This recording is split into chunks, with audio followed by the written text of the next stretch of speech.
Okay. Oh my god, Skinny. You really have to insert in the first 10 seconds of the video. Skinny.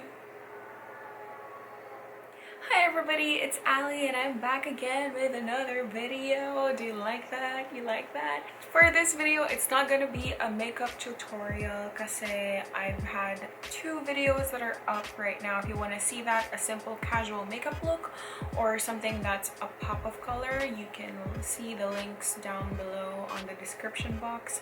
But anyway, for this video, marami akong friends na nagsistart pa lang sa makeup or aren't really familiar with doing their makeup, or you know, basta, I mean, they know how to do it but like they lack the necessary makeup tools. So I'm actually here to help not only my friends but also for people out there who wants to start in doing makeup. And by the way, if you hear any background noise like TV, yung mom ko yun. I wanted to be here and share the knowledge that I've learned throughout the years. I'm not in any way, type, or form a professional makeup artist. This is just how I learned throughout the years. I'm here to help the people who are only starting in makeup. Ano ba yung mga kailangan mong products or tools to be able to put that on your face? So syempre like brushes. So if you are interested in knowing that, let's get started.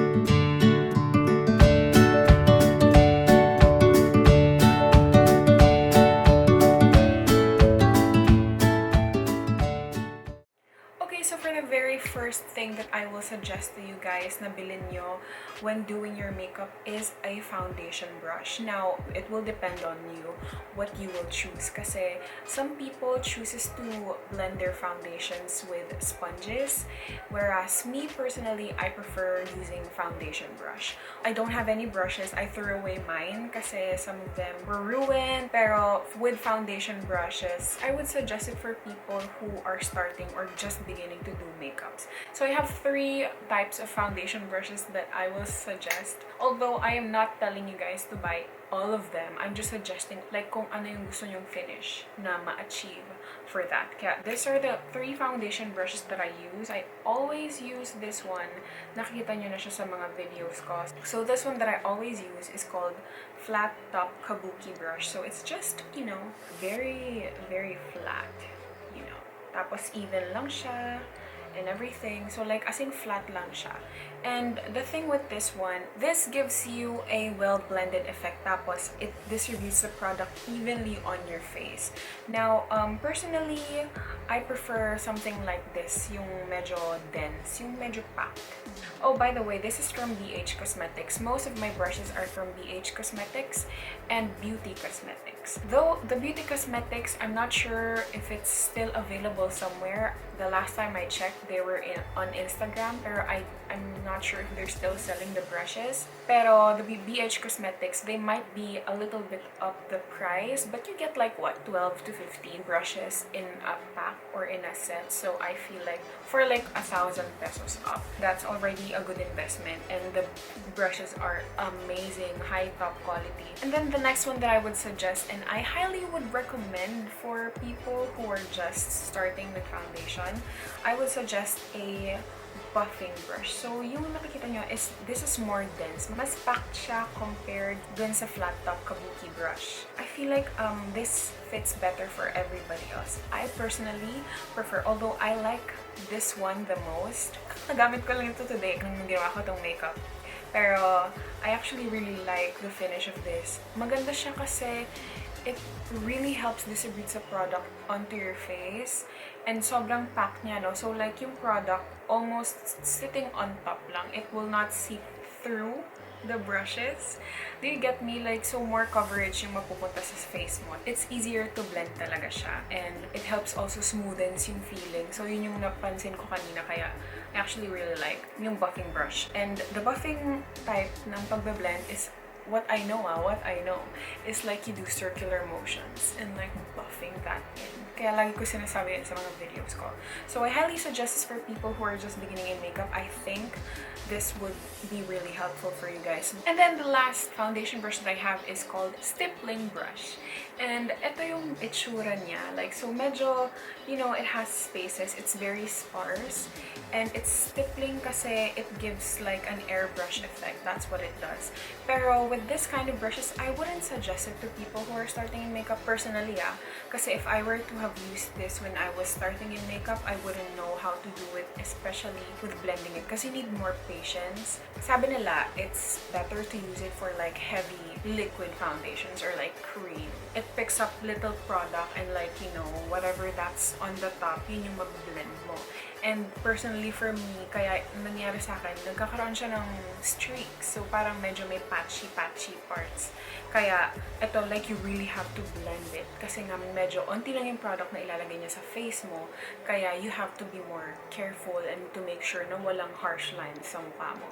So I like this a lot too as well. Whenever I want to have my makeup just look like a pretty fresh, you know, I would suggest this one kasi nga medyo airbrush effect siya. I'm not sure, I mean like it depends on you guys, like, you know, who am I? I'm not a professional artist. But if I were to suggest something, I'm not gonna suggest this to people who are just starting in makeup. But if you're already experienced and you know how best to work with these, then go ahead. So, yun yung 3 foundation brushes that I will suggest to you guys. So, the next brush that we're gonna do is, of course, after mo maglagay ng foundation, di ba? Maglagay ka na ng sunscreen, tapos yung foundation mo using those brushes. Yung gagawin mo naman is to set that foundation into your skin. So using a powder brush. I have 3 powder brushes that I suggest, just maybe in sizes. And this is what it's called. Ito yung pinaka-favorite ko kasi ito yung most fluffy that I have. So I've had this for like a long time na guys and still performing really well. And I have like 2 new. This one, I use it for specific areas like under my eyes, my T-zone, and like chin. But I don't use this that much. Pero if I want it all over the face, I definitely use this big fluffy brush.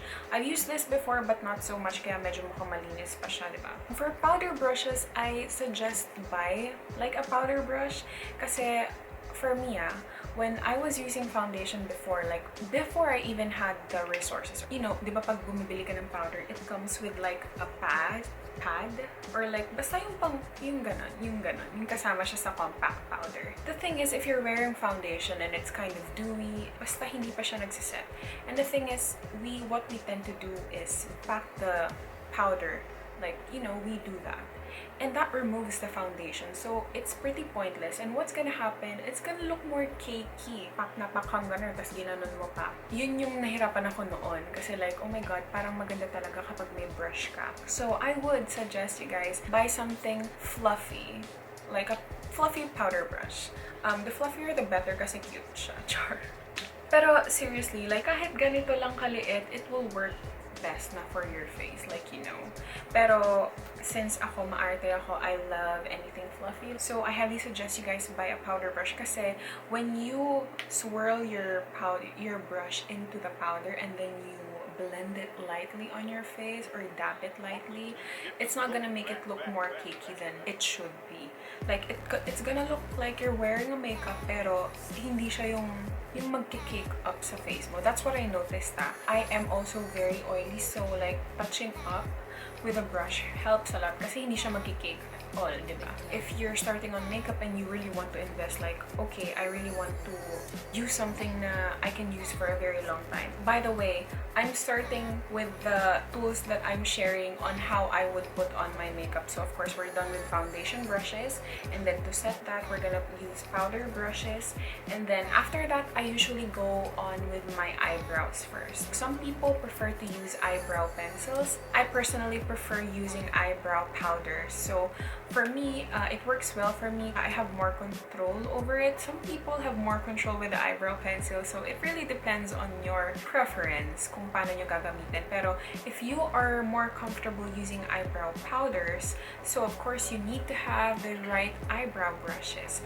So I have 2 that I can suggest, or I have 2 that I have in my collection. And the one that I have, this one is from Anastasia Beverly Hills. It's the famous Number 12, eyebrow brush. I may be wrong. I'll just put somewhere here if I was wrong. It comes with a spoolie as well. I've had this for a long time, guys.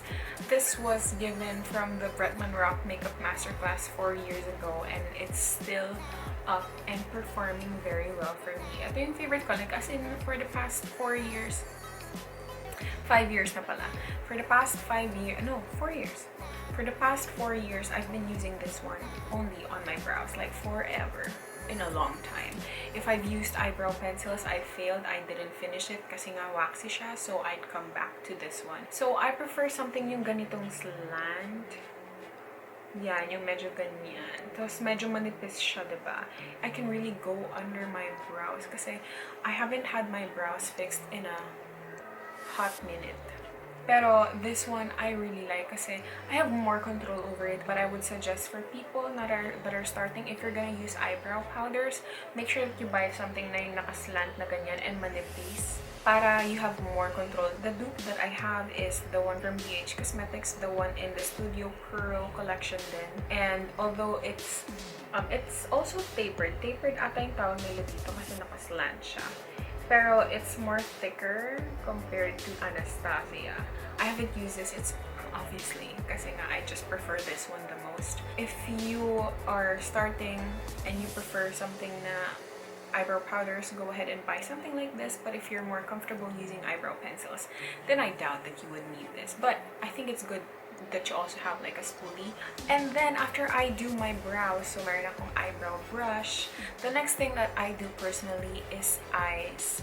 So if I'm in the mood to do eyeshadows, I would do it. And you know guys, the thing is, when I was starting to love makeup and I didn't have all these brushes, you know what I used to blend my eyeshadows? I use my ring fingers. Of course, like it looks kind of blended, but it's still, you know, it's still not the same look. Pero guys, when you invest on an eyeshadow blending brush, it's a game changer talaga. Guys, it really is a game changer for me. Personally, kasi I've been doing my makeup ever since I was 16, I guess, 16, was 17, something like that, 17, 18. And I didn't have like the eyeshadow blending brushes. So, ayun na nga. So, ganun yung itsura ng pagbe-blend ko. Pero like, when I had these, when I had like one eye blending brush, it changed the game. I tell you, grabe yung glow up ko. Grabe yung glow up ng makeup ko nung nagkaroon ako ng blending brush. I have more than 3. Pero 3 lang ipapakita ko sa kanyo kasi I want to show you kung ano yung best blending brush that I can suggest. Is yung ganito yung itsura. Para siyang teardrop-like. Nakikita niyo ba yung shape? So, kapag nakatayo siya, ganyan yung itsura niya. Like, you know, kind of like teardrop. Basta sobrang fluffy, medyo ganun siya, you know, gets niyo yung point ko, diba? And when you find an eyeshadow blending brush like that, get it. And when you're really interested in doing eye makeups, get it. Guys, ito lang talaga yung sagot why I'm okay. Like, mukha namang okay yung eyeshadow ko. When you have these, it really helps a lot with your eyeshadow looks. Seriously. Kaya, I can't stress it enough for people who wants to do like eyeshadow looks. I personally am not a professional makeup artist. I've done like makeup for other people. They like it naman when I do their makeups. Like, Ali, oh my god, how did you do my eyes? I'm like, you just gotta have this. This is for people na who wants to do their makeup on their own or just wants to play with makeup in general and use eyeshadows. If you're wanting to start on those, do invest on eyeshadow blending brush. You know what, guys? That's it. That's the tweet. Yun lang talaga. Ang dami kong pwedeng masabi dito. Pero this one is really... Another one for the eyes is if you are wanting to put on something on the base, like, you know, for all over the lid, I would suggest like a flat eyeshadow brush. So, ganito yung itsura niya. I personally don't use something like this. I prefer using my pinky kasi it packs on more pigments on my eyes. Although what you can do is dampen or spray like a face mist on your eyeshadow brush. Dip it in your eyeshadow and then put it on. Ganon din yung effect niya. Maraming pigment yung malalagay. Pero I don't want to ruin my eyeshadows, so I won't do that. So ganito na lang, like pinky na lang. You can see that on my previous video that I did for the eye makeup. Pero yun, if you're someone who is starting, I did like using these types of things. It's for all over the lid as well. After I do my eyeshadow, I put on my lashes, my eyeliner, and then I proceed to the face products that I'm gonna use. So like contour, blush, and everything else. For the face, I'm gonna be using first contour. So technically, yung brush na ginagamit ko for my blush is for contour talaga. So, kasi diba, as you can see, it's tapered. Yung medyo tapered is like yung may slant siya. I use this for my blush kasi nga I don't put on my blush how other people would do it. Kasi I don't put it on this part of my cheeks kasi mas mumumukhang malaki yung cheeks ko. So, I put it above where I put my contour. So, kung dito ako nagko-contour, I put it there. Ayan o, you can see there. Andyan yung blush ko. Basta dyan, so dito. Kaya mas gusto ko dyan kasi nga nakaslant na siya for you.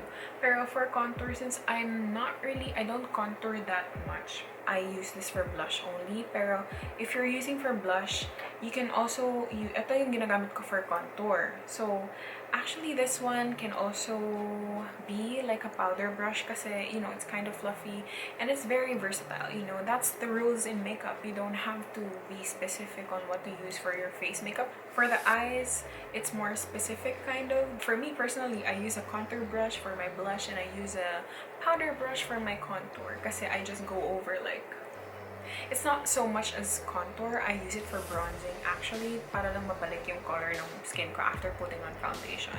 If you're gonna buy a set, it's gonna have everything there.